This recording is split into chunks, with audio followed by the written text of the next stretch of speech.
I'm James Rule. Welcome to the Lonely Leader podcast, where we help existing and aspiring leaders find clarity, build resilience, drive performance, and enhance fulfilment.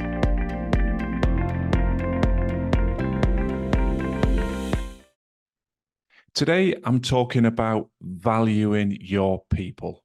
It is essential for every leader to create a sense of value in their staff, in their team. When your team feel valued, then it's the ultimate win-win. You will get a higher level of performance from them. You will get a deeper loyalty. They will stay with the organization for longer, and they will go the proverbial extra yard for you. Conversely, stating the obvious, when your people don't feel valued, then in reality, they've always got one foot out the door and they'll be thinking about other opportunities in other organizations. Because at the end of the day, life is not a dress rehearsal. Who wants to work somewhere where they don't feel valued?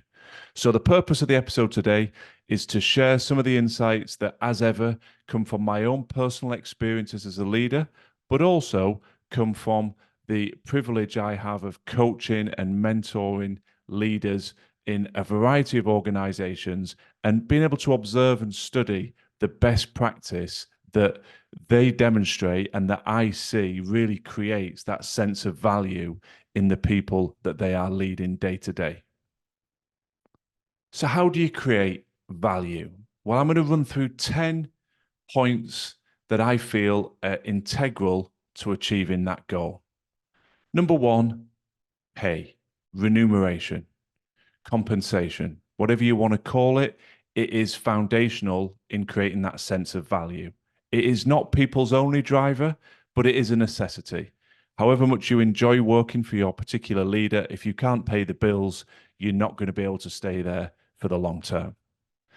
And just when it comes to pay, one of the best pieces of advice that I was ever given came from a mentor of mine. And he said, if somebody knocks on your door, comes into your office and says, I'm leaving, I'm going to join a competitor, and your first thought is, I'm going to offer more money to keep you, then you have clearly been underpaying them. And the place you want to be with every member of your team is that if that proverbial knock on the door comes, then you can simply extend your hand, shake their hand and say, I wish you the best of luck, because you are totally comfortable that you have been paying them at the right level. And that always stuck with me. And it was such a valuable tool that I reflected on time and time again. So as you're listening to this today, just think about those people that are reporting directly to you. If they were to come and tell you today they were leaving, would you instinctively offer them a pay rise? And if you do, perhaps you need to revisit their remuneration and proactively increase that before that knock at the door ever arrives.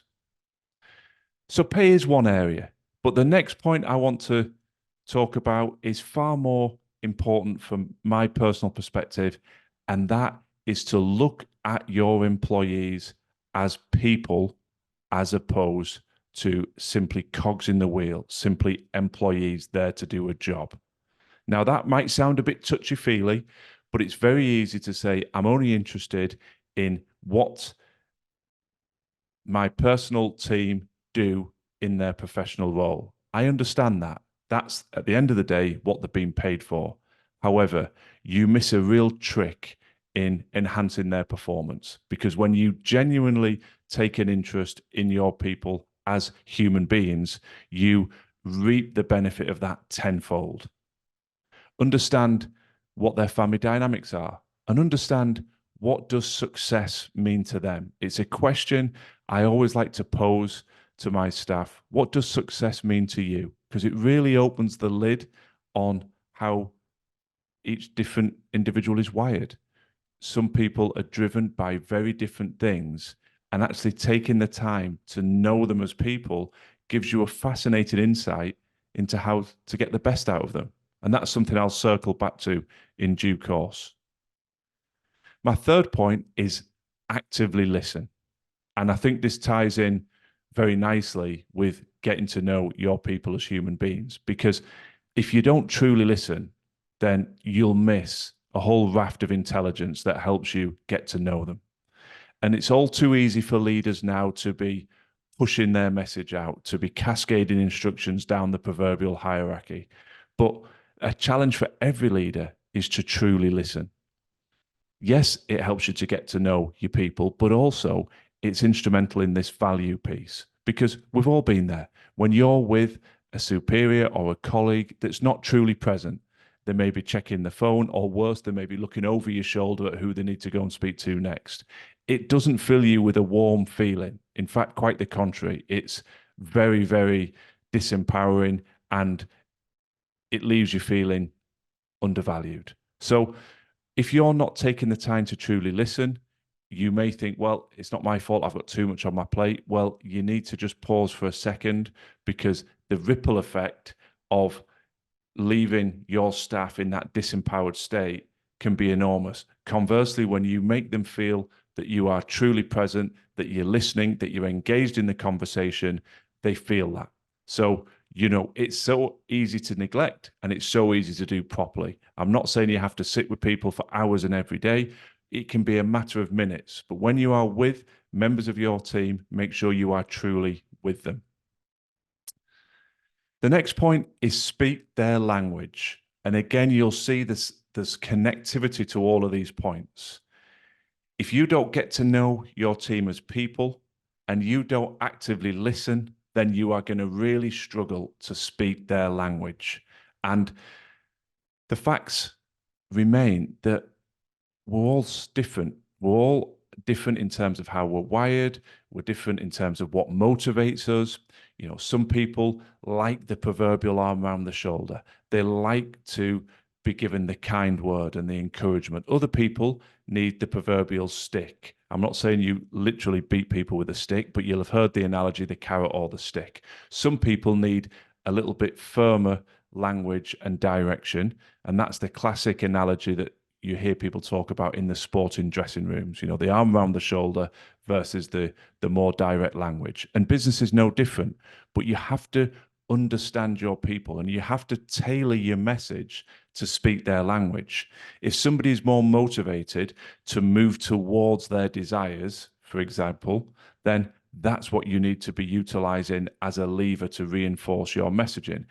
Conversely, some people are more motivated to move away from the worst case scenario, in which case you need to position your message a little bit differently.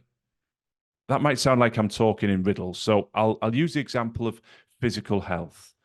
Some people will be more motivated to stop and visualize their perfect body, their ideal dress size, the level of energy that they aspire to. And when they think of that, it really motivates them to take action and go to the gym and to manage the diet and to eat cleanly and be disciplined. Conversely, other people are far more motivated to think of the worst case scenario, to visualize themselves sitting on the sofa, overweight, eating fast food, and watching a Netflix binge. That motivates them far more to say, I'm not going to let that happen. So some move towards pleasure, sorry, and others move away from pain. This is a complex area, and you can't really do it justice in a brief podcast episode, but suffice to say, this is an area that we spend a lot of time on at The Lonely Leader, helping individuals really understand the drivers of their team so that they can truly speak their language, help them feel valued, and really embolden them to bring the best of themselves into their role. So that is something that I'm more than happy to explore in more detail, should that be of interest, with people who want to really get deeper into speaking the language of their team. My next point is family first. Now, again, there will be, choose my words carefully, some more old-fashioned leadership styles out there, and individuals that might listen to this and shake their head. But bear with me as I position this point. For those of you that have loved ones, it may be you are blessed with having children. It may be that you are fortunate enough to have a partner that you love and that loves you. It may be that you still have your parents here with you and you are connected to them. It doesn't really matter what the dynamic is. If something happens to their health, are you truly focused on your work? If someone that you dearly love needs to go to the hospital in an emergency or for a serious checkup or medical examination, whilst they are at that appointment, are you fully focused on your job? Now, I would challenge anybody to say, yes, they are. And I caveat this point by recognizing that in a whole raft of disciplines and roles, this isn't always possible. When you're deployed in the military, when you're live in a sporting contest potentially, when you're in the operating room as a surgeon, I can appreciate there are a whole plethora of environments where this cannot happen. However, that caveat aside, if as a leader you know, because you are actively listening and getting to know your team as people, that there is something going on with one of their loved ones, then you need to allow them to put family first. And I've had discussions with fellow directors and owners when I've been in the senior leadership roles that might challenge this. But I know from my own personal experience, when you go and quietly put an arm around someone's shoulder and say, take the rest of the day off, go and be with your wife or your husband, go and take care of your child, you get that back tenfold. They will come back to work with a renewed energy and enthusiasm, and you will not lose one iota of performance. So when the opportunity arises, make sure you enable your people to put family first. And that is one of the most powerful ways to make them feel truly valued and that you understand what is most important to them. My next point is candid and consistent performance appraisal. I've spent a lot of time in professional sport. Those of you that have listened to the podcasts that we've published so far or that have worked with me in some of our programs will know that my background was as a professional rugby player. And then I went into leadership and chief executive roles within two different rugby sporting professional clubs. And the reality in those environments is that performance appraisal is pretty ruthless, it's candid, and it is very consistent. When a sports team plays maybe 35 to 40 games in a season, each and every week there is a preview of that match and there is a review of that match without fail, like clockwork, every week. And in those reviews, the whole performance is analyzed, the collective team performance and the individual performance. Now, again, I'm deliberately not going too deep into any of these subjects, but what you see as a sweeping generalization is that level of analysis and consistent appraisal that you find in pretty much every elite sporting discipline is not operating to the same degree in industry. Quite often, you still find the extremely, in my opinion, antiquated 6-month appraisal or worse, 12-month appraisal. Consequently, elephants are left in the room, grievances fester. There are so many opportunities to help develop your people that are missed because there's just not the consistency of interaction. So I challenge every leader, and I appreciate the more you scale and the larger your organization, the harder this becomes. But nonetheless, if you are a 6-month or 12-month appraisal process organization, then even if you go to quarterly, that is a step forward. And for those of you that are quarterly, try and bring something in bi-monthly or monthly. There's no exact structure, but the principle is, as leaders, you are trying to develop your people.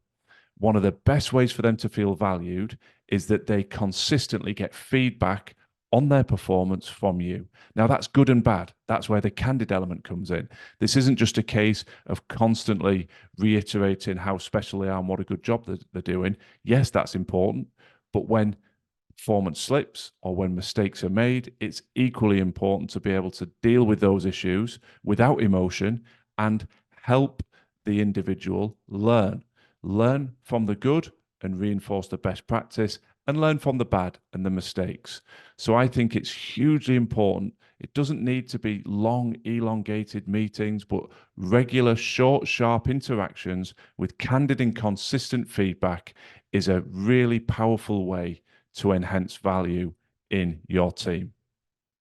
My next point is delegate. One of the biggest Achilles heels for most leaders, the challenge of actually delegating. I've talked about this before in other episodes. Why don't we do it? Well, it's invariably one or two reasons. You don't believe anybody can do it as well as you. That's possibly true. And you don't believe that you've got the time to train people to get them to the level that you operate at, and therefore remove that first objection. They can't do it as well as you. Well, they could if you gave them the training. They're the two major reasons that I hear almost on a weekly basis from leaders who struggle to delegate. But when we bring it back to the theme of this episode of creating value in your people, what it says when you don't delegate is, I don't trust you, or I don't rate your abilities, whichever one it is. That is a wonderful way to destroy any sense of value that individual has. Conversely, when you step forward and say, this is an important project, I'm handing the baton over to you, you are, by your actions, demonstrating that you value that individual. And we've all heard the phrase talk's cheap, but actions will always speak louder than words. You can tell people you rate them, but if you never delegate and you micromanage, which ties into this point, you are inferring that, well, I don't really value you. I don't really trust you. You have to delegate, step back. Yes, mistakes might get made, but that ties back into the earlier point of candid and consistent performance appraisal. You can course correct. You can go back in and say, well, we delegated this task to you. This bit went well. This bit didn't go so well. This is how we're going to resolve it moving forward. Point number 8 is never underestimate the personal touch. Now, I might sound a little bit old fashioned, but I remain and always will remain a passionate advocate of the power of a handwritten note. When was the last time you got a handwritten note? A letter through your letterbox that was handwritten, a note left on your desk that was handwritten. I would imagine it's a rarity. We live in this wonderfully digitally connected world now, which has all manner of efficiencies, but most of our communication now is electronic, emails, WhatsApp, texts, etc. That's what we're used to. So when you actually take the time to deliver a handwritten note, it always lands with an enormous impact in my experience. Now, one of the things I used to do at one of the clubs I was a chief executive of was a handwritten Christmas card. And, you wonder, does it have any relevance? Are people just taking it and, popping it to one side? And on one particular year, I was unwell and I didn't do it. And I regret that. And it was interesting how many people sort of fed back to me in the new year that they'd really missed not getting their Christmas card. And that was the validation that I needed, that it's not just a tick box exercise. Taking the time to personalize a message to each of your team can be hugely time consuming. But that little incident reiterated to me how much people appreciate it and how you are enhancing their sense of value, that you take the time not just to send the block printed standard corporate Christmas card, but to personalize a note in there. And I would always try and reflect on something that had gone well in the year for that particular individual. So naturally, that personal touch enhances the impact even further. And in addition to the note, the power of a personalized gift. Now, I fully appreciate you're not going to be showering staff with gifts on a weekly basis, but in special circumstances, when somebody has really achieved, excelled, perhaps they've gone over and above in some wonderful piece of customer service, or they've showed an unbelievable level of kindness to a customer or a colleague, or they've just hit a bonus or a landmark that was considered a real stretch for them and they've delivered. Who knows what the motivation may be? But when you have actively listened, when you've got to know your employees as people, when you understand them, it allows you then to reinforce that by selecting a personalized gift, something that shows, I know who you are, I know what makes you tick, I appreciate you, and here's a gift that recognizes your contribution to the organization. Again, this might be a very isolated occurrence for you, but trust me, when you do take that step, the impact is wonderful to behold. Point number 9 is remembering that there are 3 parts to praise. Again, this is something that a mentor told me many years ago, and it always stuck with me. There is private praise. That might be a little text, a voice note, just appreciating work done, effort being made. It could be, going back to our earlier point, a handwritten note that recognizes the effort and energy and persistence that may be going into a task. The second part is public. Perhaps in a team meeting, perhaps in an all hands meeting, you recognize an individual for their achievements, their service, this particular instance that is deemed worthy of applauding in front of the wider team. And then there is the third strand, which is what I call the slow burner. And the slow burner is where you praise an individual, in essence, behind the back. You mention how well somebody's doing to somebody else in the organization, because invariably that praise will work its way back to that individual and can have a very powerful impact when they recognize that you are praising them to other people in the organization. And again, when we work back to the point of knowing your people, you get a sense of who responds best to the private message. They don't like a fuss and they feel very uncomfortable with public praise, or the slow burner praise. And who are those that really warm and rise to the fact that they've been publicly acknowledged and recognized in front of their wider team. So the more you know, the more you listen, the more you treat your employees as people, the better sense you get for this and this appropriate use of praise. My last point number 10, is birthdays as a holiday day. So for those of you that may have been shaking your head at the family's first point, you will certainly be coughing and spluttering when you listen to birthdays off.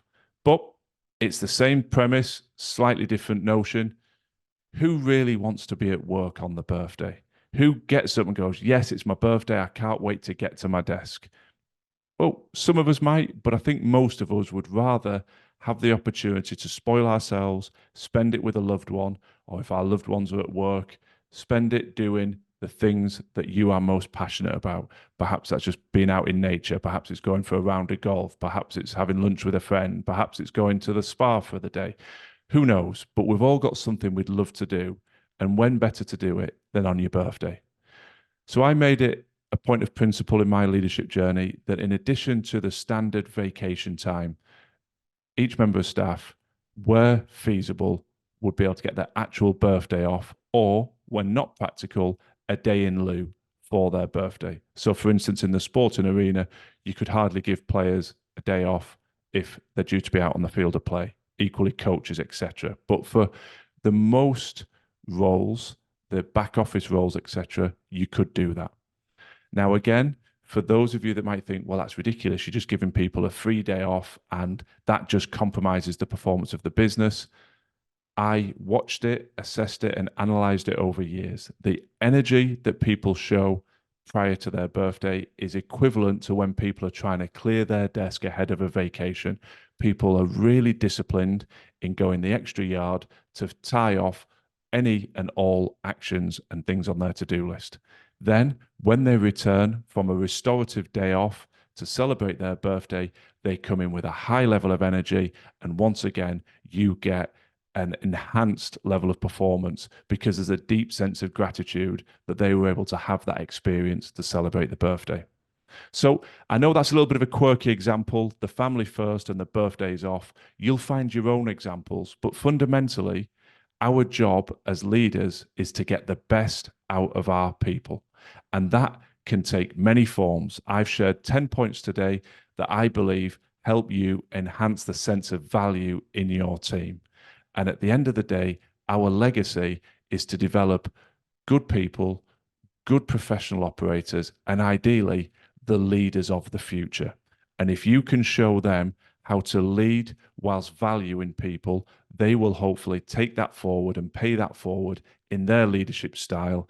And so we find the ripple effect of creating high-performing organizations and teams with a high level of fulfillment. Thanks for listening to the Lonely Leader podcast. I'd be very grateful if you could share and follow if the content resonates.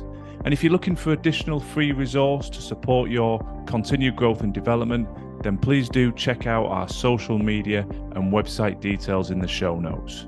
Remember, quality leadership on the outside must always start within.